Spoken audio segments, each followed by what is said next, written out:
मुंबई की हलचल भरी सड़कों में एक उभरता हुआ लेखक अर्जुन शर्मा अपनी अगली किताब के लिए प्रेरणा की तलाश में था। पिछली किताब के असफल होने के बाद वह कुछ ऐसा लिखना चाहता था जो पाठकों को दंग कर दे, लेकिन हर बार जब वह लिखने बैठता उसकी कलम रुक जाती। एक ठंडी नवंबर की रात अर्जुन अपनी बालकनी में बैठा था। हल्की बारिश हो रही थी और सड़क पर अजनबियों का आना जाना लगा हुआ था। अचानक उसके दरवाजे पर दस्तक हुई। उसने घड़ी देखी, रात के 11 बज रहे थे। इतनी देर कौन हो सकता है? दरवाजा खोलने पर उसने एक साधारण सा आदमी देखा। उसका चेहरा थका हुआ था, बाल बिखरे हुए और कपड़े गीले थे। वह बगैर कुछ बोले अंदर आ गया। अर्जुन चौंक गया, लेकिन उसने विरोध नहीं किया। वह सोच रहा था कि शायद यह कोई पड़ोसी होगा। मुझे तुम्हारी मदद चाहिए। कौन हो तुम? मेरा नाम राघव है। मैं पुलिस से भाग रहा हूँ, लेकिन मैंने कुछ गलत नहीं किया। मुझे फंसाया गया है। अर्जुन जी, मुझे आपकी मदद चाहिए। मेरे पास बस आप ही हैं जो मेरी सच्चाई को दुनिया के सामने ला सकते। अर्जुन थोड़ा हैरान था, लेकिन राघव की हालत देखकर उसे अंदर बुलाया। ठीक है, बैठो, बताओ क्या हुआ है? मैंने कुछ भी नहीं किया अर्जुन जी, मुझे फंसा दिया गया है। लेकिन तुमने मुझसे मदद क्यों मांगी? आपकी लिखी किताबें मैंने पढ़ी हैं। आप सच्चाई को सामने लाने में भरोसा रखते हैं। मैं चाहता हूं कि आप मेरी कहानी को अपनी अगली किताब बनाएं, ताकि मेरी आवाज़ दुनिया तक पहुंचे। अर्जुन को लगा कि यह कोई मजाक होगा, लेकिन राघव ने अपनी जेब से एक पेपर निकाला और अर्जुन को दिखाया।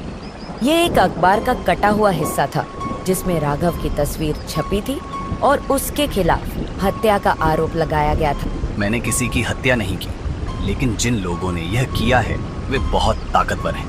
अगर तुम मेरी कहानी सुनोगे और इसे लिखोगे तो शायद सच बाहर आ सके। अर्जुन को यह प्रस्ताव अजीब लगा, लेकिन उसके अंदर के लेखक को यह चुनौती दिलचस्प लगी। राघव ने लंबी सांस ली और अपनी कहानी शुरू की। राघव की कहानी शुरू हुई। वह एक साधारण बैंक कर्मचारी था, लेकिन कुछ हफ्तों पहले उसकी जिंदगी पलट गई थी। उसे एक अज्ञात ईमेल मिला, जिसमें एक बैंक लॉगिन का कोड था। शुरुआत में उसने इसे नजरअंदाज किया, लेकिन अगले दिन जब बैंक के खाते में करोड़ों रुपए की हेराफेरी की खबर आई, तो पुलिस उसके पीछे पड़ गई। राघव ने बताया कि जिस रात वह बैंक में था, उसने एक व्यक्ति को संदिग्ध तरीके से देखा था। वह आदमी, जो बैंक का क्लाइंट लग रहा था, बार बार अपने फोन पर किसी से बात कर रहा था। अगले दिन उसी आदमी की हत्या कर दी गई और पुलिस ने सबूत के तौर पर राघव की मौजूदगी का इस्तेमाल किया। मेरे पास उस रात की सीसीटीवी फुटेज थी, लेकिन किसी ने उसे डिलीट कर दिया। मुझे पता है कि इसके पीछे कौन है, लेकिन उन्हें बेनकाब करने के लिए तुम्हारी मदद चाहिए। अर्जुन को यह कहानी सच्ची और झूठी दोनों लग रही थी, लेकिन उसने राघव की बात मानने का फैसला किया। एक रात अर्जुन के पास एक अज्ञात नंबर से फोन आया। राघव को छुपा लो, दूसरी तरफ से आवाज आई।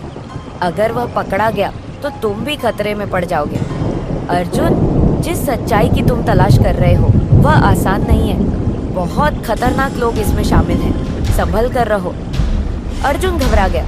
उसने देखा कि राघव कमरे के कोने में खिड़की से बाहर देख रहा था। तुमने मुझे इस झमेले में क्यों डाला? सच के लिए लड़ना आसान नहीं होता, लेकिन अगर तुम मेरी कहानी लिखोगे तो यह सिर्फ एक किताब नहीं होगी, ये एक सबूत होगा। अर्जुन का दिल तेजी से धड़कने लगा, लेकिन उसने ठान लिया कि वह पीछे नहीं हटेगा। उसने खुद बैंक जाकर कुछ सुराग ढूंढने की कोशिश की। उसे वहां कई ऐसे दस्तावेज मिले जो इस घोटाले और हत्या के पीछे के लोगों की ओर इशारा कर रहे थे। अर्जुन ने अपने संपर्कों से जानकारी जुटानी शुरू की। उसने बैंक के पुराने कर्मचारियों से बात की, पुलिस रिकॉर्ड्स की जांच की और राघव की बातों को क्रॉस चेक किया। धीरे धीरे उसे समझ में आया कि राघव झूठ नहीं बोल रहा था। फिर एक दिन अर्जुन की मुलाकात पुलिस अधिकारी से हुई। पुलिस वाले ने राघव को मुख्य आरोपी मान लिया था, लेकिन अर्जुन को सच्चाई मालूम थी और वह राघव के लिए लड़ना चाहता था। अर्जुन, इस मामले से दूर रहना ही ठीक है। हम अपने काम में माहिर हैं। मैं लेखक हूँ और मेरा काम सच्चाई को सामने लाना है। चाहे कुछ भी हो जाए, मैं राघव की मदद करके रहूंगा। अर्जुन ने धीरे धीरे सारे सबूत इकट्ठे किए और अपनी किताब लिखनी शुरू कर दी। अर्जुन ने राघव की कहानी को एक रोमांचक उपन्यास की तरह लिखना शुरू किया। वह हर रात लिखता और हर सुबह उसे जांचता। इस बीच उसने पाया कि राघव की जान को असल में खतरा था।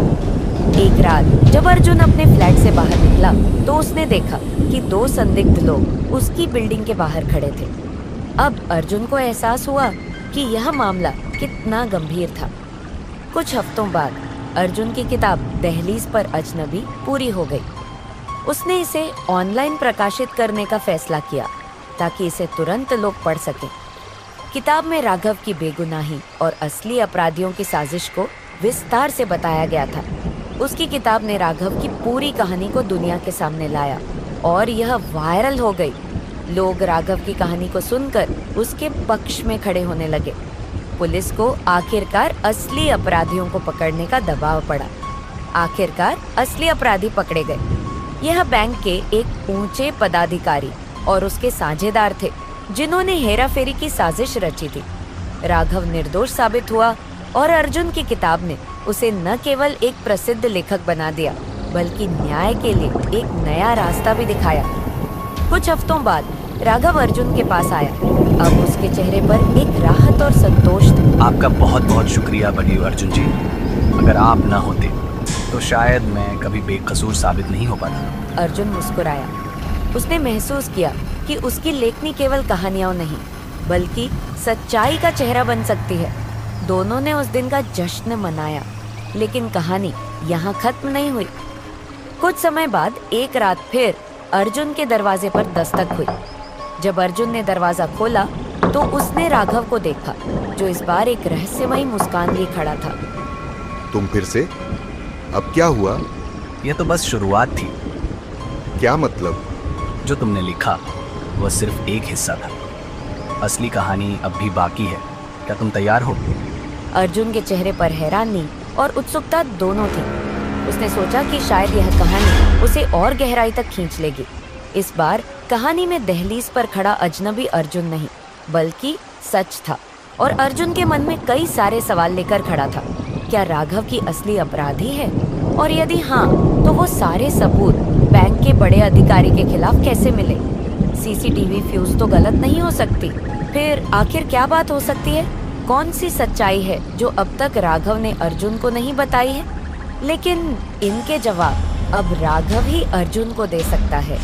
और इस तरह अर्जुन और राघव की यह कहानी खत्म होते हुए भी एक नए रहस्य के साथ फिर से शुरू हो गई। अगर आपको हमारी ये कहानियाँ अच्छी लगती है तो वीडियो के लिए आपके विचारों और सुझावों को कमेंट सेक्शन के माध्यम से साझा अवश्य करें तथा वीडियो को लाइक और शेयर जरूर करें।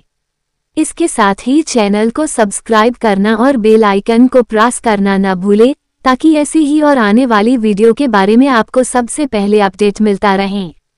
धन्यवाद।